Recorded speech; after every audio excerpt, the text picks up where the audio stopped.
हरे कृष्णा दोस्तों, आप सभी को राधे श्याम और रक्षाबंधन की बहुत बहुत ढेर सारी शुभकामनाएं। आज है रक्षाबंधन, बट अभी हम रक्षा नहीं बांधेंगे क्योंकि 1:32 तक भद्रा काल है जो भाइयों के लिए अच्छा नहीं होता है, इसलिए भद्रा काल के बाद ही राखी बांधी जाएगी। और उससे पहले आज हमें बहुत सारे काम थे, जैसे कि आज मंदिर में पाठ करवा रहे हैं मेरे घर वाले, तो हम सब अभी मंदिर के लिए निकल गए हैं। राधिका माधव को तैयार करके मैं भोग लगा के घर पे बिठा आई हूँ और 1:30 बजे के बाद ही उन्हें भी मैं रक्षा बांधूंगी। तो अभी तो हम जा रहे हैं और मुझे भी जाना है मंदिर में पूजा करने, उसके बाद पाठ है। तो मेरी दादी और मैं निकल गए हैं। यहाँ आज मौसम इतना अच्छा हो रहा है, ऐसा लग रहा है कि जैसे पहाड़ आसमान को छू रहे हैं। आप सभी लोग सोचते होंगे ना कि बार बार एक ही चीज़ क्यों दिखाती रहती है ये, पर क्या करूँ, मतलब ये मुझे इतने सुंदर लगता है ना देखने में, मुझे मन करता है कि बस इनको मैं लेते रहूँ, इनको शूट करते ही रहूँ। तो अभी तो मैं जा रही हूँ शिवालय में, देवालय में, माता के मंदिर बेसिकली। ये मेरी पूजा की थाली भी है, पीछे से मेरी अम्मा आ रही है।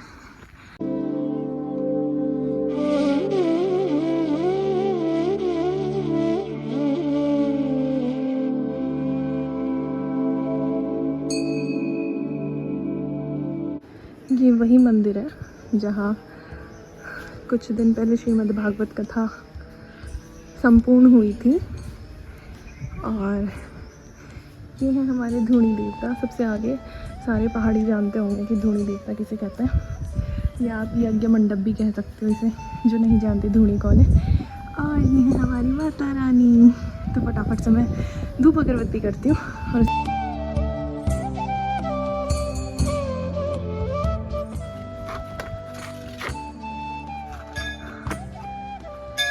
जयकारा शेरा वाली का बोल, सांचे दरबार की जय।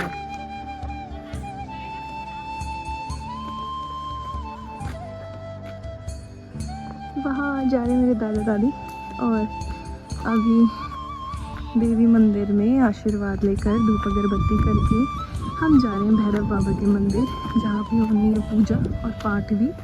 तो हम उसके लिए निकल गए हैं।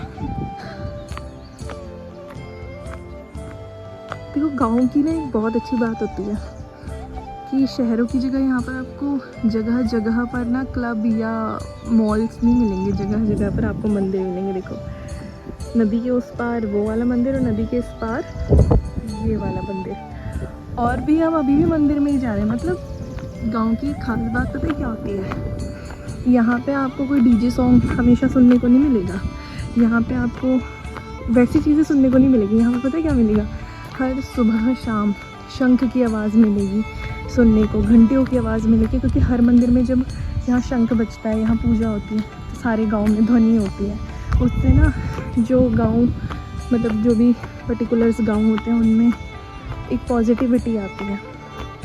तो ये कुछ गांव ही ऐसे हैं जिन्होंने हमारी प्राचीन जो संस्कृति है उसका दामन अभी भी पकड़ा हुआ है, छोड़ा नहीं है।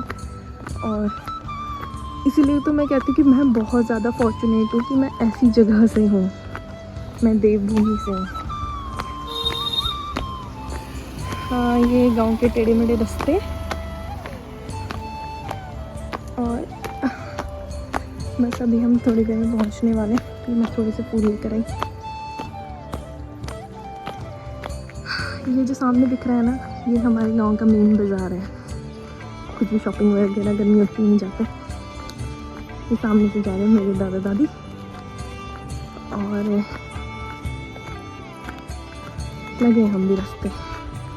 ये वही नदी है जिस नदी के लिए मैंने अपनी पिछली वीडियो में कहा था कि हमारे घर से जो विनोद नदी दिखती है ना, ये वही नदी है। ये मैं आ गई नदी के पास। वहाँ पर है मंदिर, जिस मंदिर में हमने पूजा पाठ करनी है।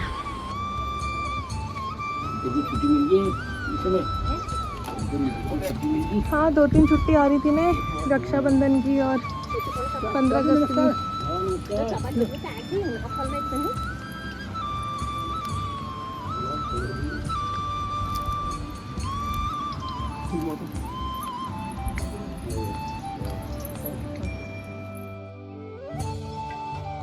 यहाँ पे हो रही थी भैरव बाबा के प्रसाद की तैयारी और बारिश का मौसम भी हो रहा था, इसलिए बारिश भी धीमी धीमी स्टार्ट हो चुकी थी।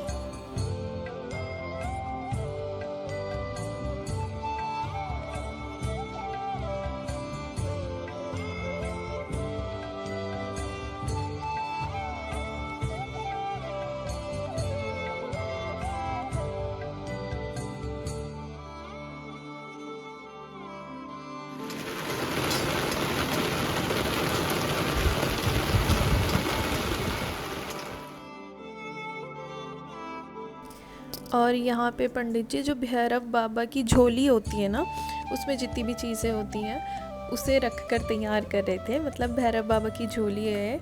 और आप यहाँ पर देख रहे होंगे कि मंदिर के ना चारों ओर मतलब ये भूरी भूरी लाइन हो रखी है, तो ये किसी ने पेंट नहीं करा है। एक्चुअली हुआ क्या था, ये मंदिर नदी के किनारे है और जब बहुत ज़्यादा बारिश होने के कारण बहुत ज़्यादा नदी आई थी, तो पानी इस मंदिर में यहाँ तक भर गया था।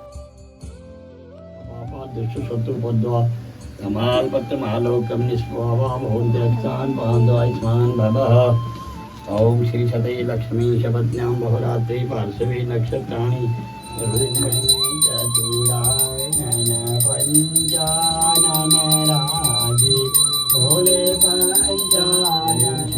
कीर्त्वा पुष्पेन देवताभिवंदनम आत्मनिवेदनम महोम। आरती।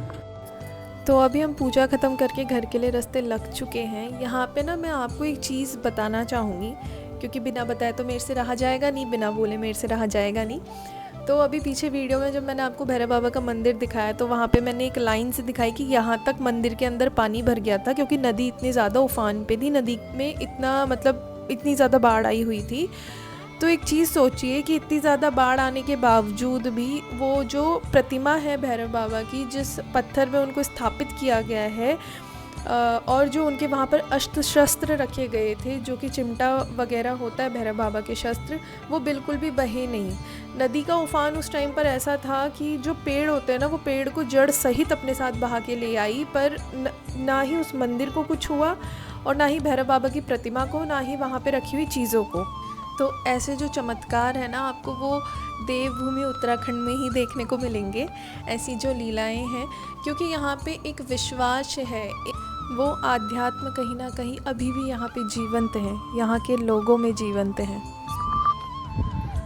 तो अभी हम पूजा ख़त्म करके आ गए हैं और टाइम हो रहा है 1 बज रहे हैं, और अभी मुझे अपनी नानी के घर के लिए निकलना है, क्योंकि आज रक्षाबंधन है। तो वहाँ मेरा एक भाई है छोटा सा, उससे राखी बांधूंगी। बाकी मेरे जो और भाई थे उनको मैं राखी देकर आई थी, जो घर पे नहीं थे। तो अभी पहले घर पहुँच के आप सभी को राधा माधव के दर्शन करवाती हूँ, और राधा गोविंद के दर्शन के बाद उनको भोग लगाऊंगी दोबारा, और फिर मुझे निकलना है मम्मी के साथ नानी घर के लिए। नानी के घर जाऊंगी। जैसे तो हिंदी में कहते हैं ना नानी के घर को नैनीहाल, हम पहाड़ी कहते हैं मकोट, तो मुझे अपने मकोट जाना है और वहाँ अपने छोटे भाई को राखी बांधनी है। उसके बाद शाम तक देखते हैं क्या वक्त रहता है वहाँ से वापस आने का। पहले तो मैं घर पहुँचती हूँ और राधा गोविंद के दर्शन करवाती हूँ आप सभी को। कृष्णा, तो ये है मेरी राखी की थाली जो मैंने तैयार करी है कि राधा माधव को राखी बांधूंगी। वैसे मैंने सोचा था कि आराम से एक बढ़िया से सेटअप करके दोनों को बढ़िया से बैठा के अच्छी जगह पर राखी बांधूंगी बाहर बैठा के, बट हुआ क्या, इतने सारे बंदर आए हुए हैं। अगर उनके सामने बैठ के मैंने राखी बांधी, वो इन फलों के चक्करों में आके मुझे तो मारेंगे ही मारेंगे और सब चीज़ें ख़राब करेंगे। इसलिए मैं अभी कमरे के अंदर ही राखी बांध रही हूँ। दूसरी चीज़, मुझे ऐसा लगा था कि 5:30 से लेकर 1:32 तक आज भद्रा काल है, इसलिए भद्रा काल में राखी नहीं बांधी जाती। पर अभी पंडित जी ने एक भ्रम दूर करा कि वो जो भद्रा है वो पाताल की भद्रा है, वो हमारे लोक की भद्रा नहीं है। इसलिए वो इतना मतलब उस काल में राखी बांधने से इतना कुछ गलत नहीं होगा, तो हम लोग बांध सकते थे सुबह से राखी। पर हमें तो वैसे भी पूजा पाठ करते हुए लेट हो गई थी, तो अभी वक्त मिल रहा है क्योंकि सुबह से भागा दौड़ी ये सब हो रहा था। तो सबसे पहले तो मैं राधा गोविंद को रक्षा बांधती हूँ। हरे कृष्णा। लाइट की थोड़ी सी समस्या है, पर ये है मेरे माधव सरकार और ये है मेरी लाडली जू। तो फटाफट से इनको रक्षा बांधती हूँ।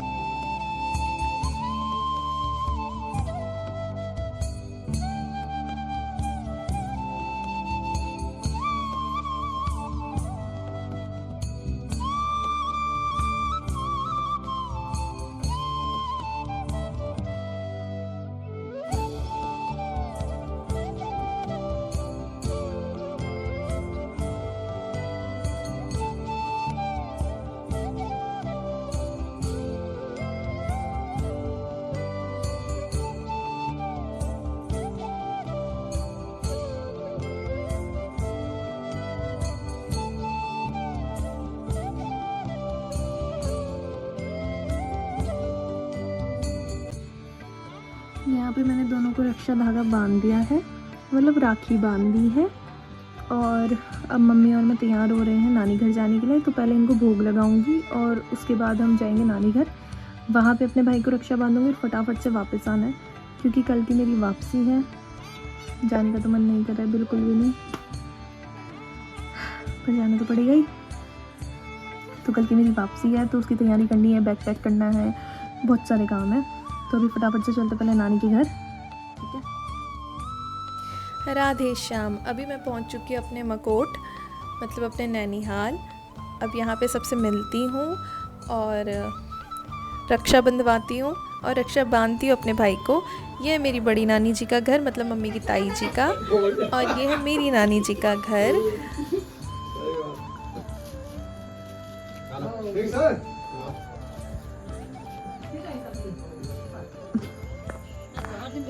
और यहाँ पे मैं देख रही थी कि नानी के घर में इतने सारे, इतने बढ़िया बढ़िया अनार लगे हुए हैं, बहुत ही सुंदर।